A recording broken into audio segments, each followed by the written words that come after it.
Hello friends, good evening. स्वागत है आप सबका शिव कृपा क्लासेज पर। मैं महेश कुमार वर्मा आप सबका स्वागत करता हूं। दोस्तों, ये वीडियो हमारा उत्तर प्रदेश पुलिस कांस्टेबल परीक्षा 2022-23 का टेस्ट सीरीज नंबर 28 है, जिसमें हम लोग सामान्य ज्ञान के महत्वपूर्ण प्रश्नों को कवर करेंगे और देखेंगे कि यहाँ से हमारे कितने क्वेश्चन सही हो रहे हैं। दोस्तों, ये सारे टेस्ट सीरीज हमारे आपके उत्तर प्रदेश पुलिस कांस्टेबल के रिटन एग्जाम के सिलेबस की रिकॉर्डिंग बनाए जा रहे हैं। तो दोस्तों, आप लोग इन्हें कॉन्सेंट्रेट होकर सॉल्व करें। क्वेश्चंस कम सही होने पर पुनः टेस्ट सीरीज का रिवीजन करें, ताकि होने वाली उत्तर प्रदेश पुलिस कांस्टेबल की रिटर्न परीक्षा के लिए आप लोग पूर्ण रूप से प्रिपेयर रहें। तो चलिए दोस्तों, टेस्ट सीरीज नंबर 28 का सॉल्व करना हम लोग शुरू करते हैं।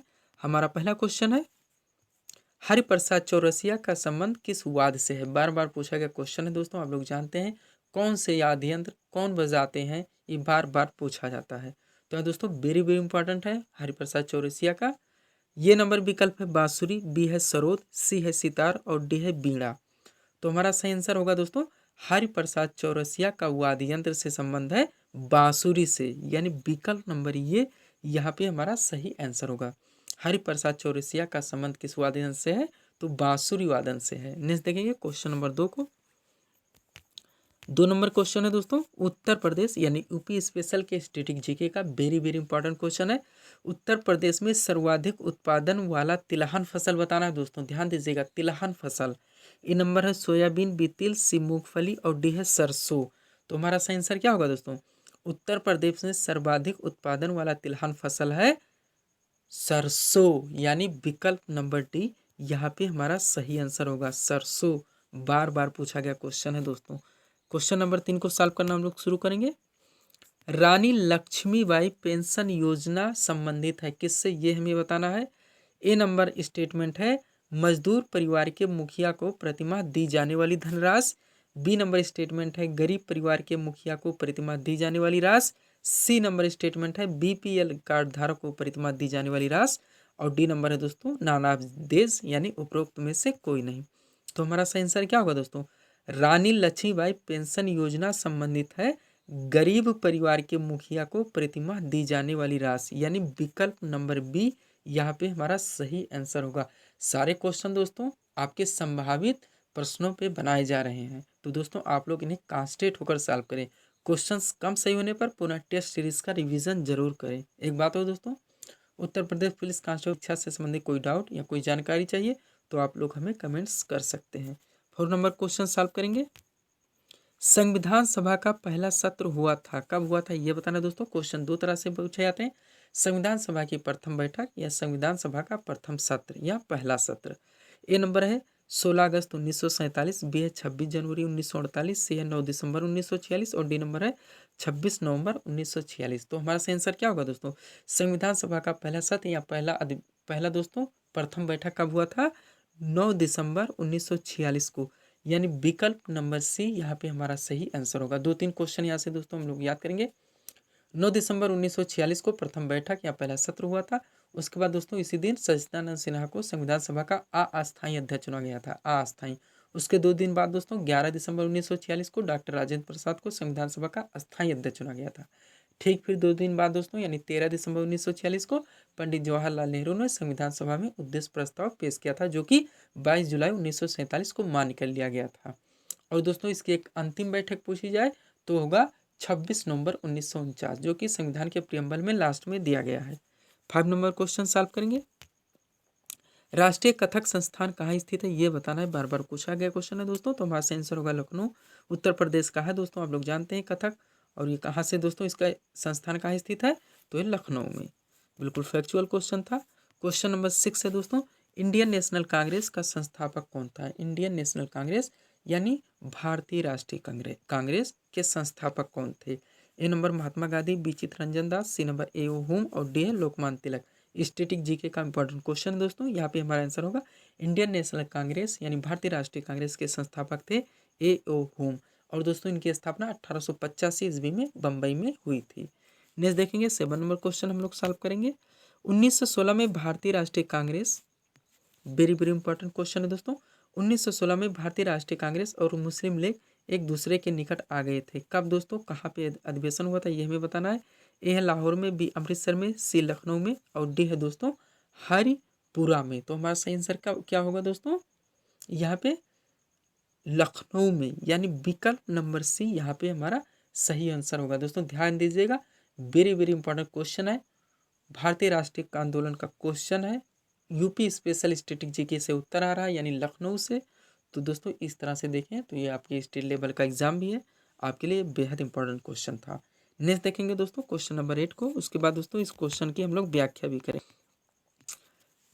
क्वेश्चन नंबर 8 है, नरम दल और गरम दल के बीच फूट कहाँ और किस वर्ष में पड़ी थी। यह 1907 में कांग्रेस के सूरत अधिवेशन में, बी है 1885 में कांग्रेस के मुंबई अधिवेशन में, सी नंबर है 1886 में कांग्रेस के कलकत्ता अधिवेशन में, और डी नंबर स्टेटमेंट है 1920 में कांग्रेस के नागपुर अधिवेशन में। तो हमारा सही आंसर क्या होगा दोस्तों, नरम दल और गरम दल के बीच फूट कहाँ और किस अधिवेशन किस वर्ष में पड़ी थी। तो हमारा सही आंसर होगा दोस्तों 1907 के कांग्रेस के सूरत अधिवेशन में। अब चलिए दोस्तों हम लोग इन दो क्वेश्चनों को एक साथ लेकर इनकी व्याख्या करते हैं। इसके पहले क्वेश्चन था दोस्तों, 1916 में भारतीय राष्ट्रीय कांग्रेस और मुस्लिम लीग एक दूसरे के निकट आ गए थे। तो दोस्तों वो अधिवेशन लखनऊ में हुआ था। अब दोस्तों क्वेश्चन नंबर हमारा ये है, नरम दल और गरम दल के बीच फूट कहाँ और किस वर्ष में पड़ी थी। तो 1907 में कांग्रेस के सूरत अधिवेशन में, यानी 1907 और इससे पहले था 1916, दो अधिवेशन। अब ध्यान दीजिएगा दोस्तों, थोड़ा हम लोग यहाँ से व्याख्या करेंगे क्योंकि यहाँ से क्वेश्चन पूछे ही जाते हैं। दोस्तों नरम दल और गरम दल के बीच फूट वर्ष 1907 में कांग्रेस के सूरत अधिवेशन में पड़ी थी, जो कि हमारा आंसर है। इस अधिवेशन की अध्यक्षता किसने की थी, डॉक्टर रास बिहारी बोस ने की थी। कौन से, इस वाले के, जिस क्वेश्चन को हम लोग अपने सामने किए हुए, यानी 1907 में जो कांग्रेस का सूरत अधिवेशन हुआ था जिसमें नरम दल और गरम दल के बीच फूट पड़ा था, इसकी अध्यक्षता दोस्तों किसने की थी, डॉक्टर रास बिहारी घोष ने की थी। ठीक दोस्तों, पिछले क्वेश्चन पर बात करते हैं। वर्ष 1916 के लखनऊ अधिवेशन में तिलक और एनी बेसेंट के प्रयासों से दोनों दोस्तों एक हो गए थे। कौन, नरम दल और गरम दल। और कांग्रेस के इस अधिवेशन की अध्यक्षता किसने की थी, जो 1916 का है, अंबिका चरण मजूमदार। बार बार पूछा आता है दोस्तों, ध्यान दीजिएगा। 9 नंबर क्वेश्चन हम लोग सॉल्व करेंगे। वायुमंडल में सबसे निचली परत बतानी है। कई परत है दोस्तों, हम लोग पढ़ चुके हैं। सबसे नीचे क्षोभ मंडल, उसके बाद समताप मंडल, फिर मध्य मंडल, फिर आयन मंडल, फिर बहिर्मंडल, ट्रोपोस्फीयर, स्ट्रेटोस्फीयर, आइनोस्फीयर, एक्सोस्फीयर, इस तरह से दोस्तों बनते हैं। ध्यान दीजिएगा आप लोग। यहाँ से हम थोड़ा और बात करेंगे दोस्तों, पहले आंसर करते हैं। तो वायुमंडल में सबसे नीचे वाली परत है क्षोभ मंडल, यानी विकल्प नंबर ये यहाँ पे हमारा सही आंसर होगा। क्षोभ मंडल में ही दोस्तों बादल बनते हैं, आप लोग ध्यान दीजिएगा। क्षोभ मंडल में ही बादल बनते हैं जो वर्षा होती है। उसके बाद दोस्तों दूसरा हमारा आता है समताप मंडल। समताप मंडल के पर दोस्तों वायुयान का उड़ान होता है, यानी यहाँ मौसम समान रहता है, समताप मंडल। और समताप मंडल के ऊपरी हिस्से पर दोस्तों ओजोन परत का विस्तार है, जिसके बारे में आप लोग जानते हैं। उसके बाद दोस्तों आयन मंडल पड़ता है, जहाँ से दोस्तों ये जो किरणें होती हैं दोस्तों, जो हम लोग नेटवर्क वगैरह आप कह सकते हैं, जो हम लोग टेलीविज़न देखते हैं, ये सारी दोस्तों किरणें यहीं से प्रसारित होती हैं। और सबसे ऊपर दोस्तों बहिर्मंडल है। चलते हैं दोस्तों अगले क्वेश्चन पे, क्वेश्चन नंबर 10 पे। पूर्ण स्वराज की शपथ कांग्रेस के किस अधिवेशन में ली गई थी। क्वेश्चन नंबर दोस्तों हमारे 10 है, पूर्ण स्वराज की शपथ कांग्रेस के किस अधिवेशन में ली गई थी, ये हमारा क्वेश्चन है। ए नंबर है कोलकाता, बी लाहौर, सी इलाहाबाद, और डी है दोस्तों मद्रास। तो यहाँ पे हमारा सही आंसर होगा लाहौर में। कहाँ दोस्तों, लाहौर में। थोड़ा ध्यान दीजिएगा दोस्तों, इसका हम लोग व्याख्या करेंगे क्योंकि यहाँ से कई क्वेश्चन बनते हैं। क्वेश्चन था दोस्तों, पूर्ण स्वराज्य की शपथ कांग्रेस के किस अधिवेशन में ली गई थी, किसकी, पूर्ण स्वराज्य की। तो हमारा आंसर है दोस्तों लाहौर अधिवेशन। अब इसके बारे में थोड़ा सा व्याख्या करेंगे दोस्तों। कांग्रेस का ये कौन सा अधिवेशन था, 44वां अधिवेशन हुआ था, जो कि 1929 में हुआ था, जिसमें पूर्ण स्वराज की शपथ ली गई थी। ये दोस्तों कहा गया था कि हमें पूर्ण स्वराज चाहिए, जो कि लाहौर में हुआ था। इस अधिवेशन में पूर्ण स्वराज का प्रस्ताव पारित किया गया। ध्यान दीजिएगा दोस्तों, एक क्वेश्चन और बनता है यहाँ से। 31 दिसंबर 1929 को अर्धरात्रि के समय जवाहरलाल नेहरू ने रावी नदी के तट पर, बार बार पूछा था, स्वतंत्रता का धोता यानी तिरंगा फहराया।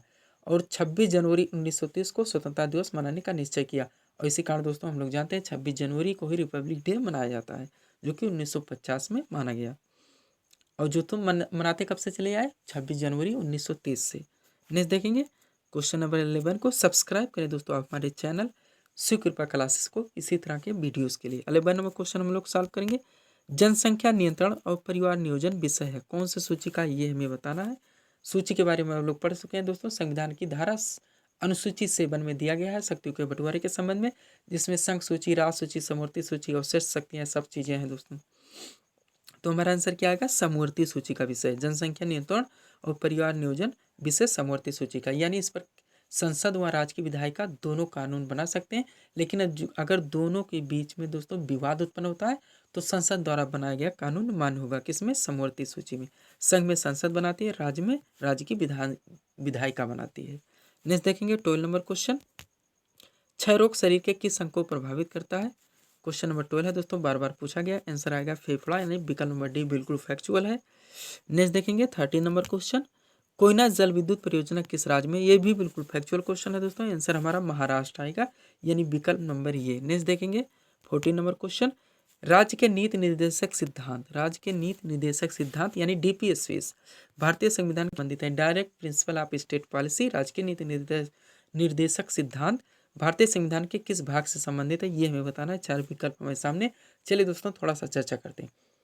संविधान के भाग दोस्तों आर्टिकल 1 से लेकर आर्टिकल 4 तक राज्य एवं राज्य के कार्य क्षेत्र दिए गए हैं, जो कि भाग 1 है। 5 से 11 भाग 2 है, जिसमें नागरिकता है यानी सिटीजनशिप। फिर 12 से 35 दोस्तों क्या है? भाग 3 है, जिसमें फंडामेंटल राइट्स दिए गए हैं, मौलिक अधिकार। उसके बाद दोस्तों 35 के बाद 36 यानी 36 से लेकर 51 तक क्या है दोस्तों? राज्य के नीति निर्देशक सिद्धांत यानी DPSP, direct principle of state policy.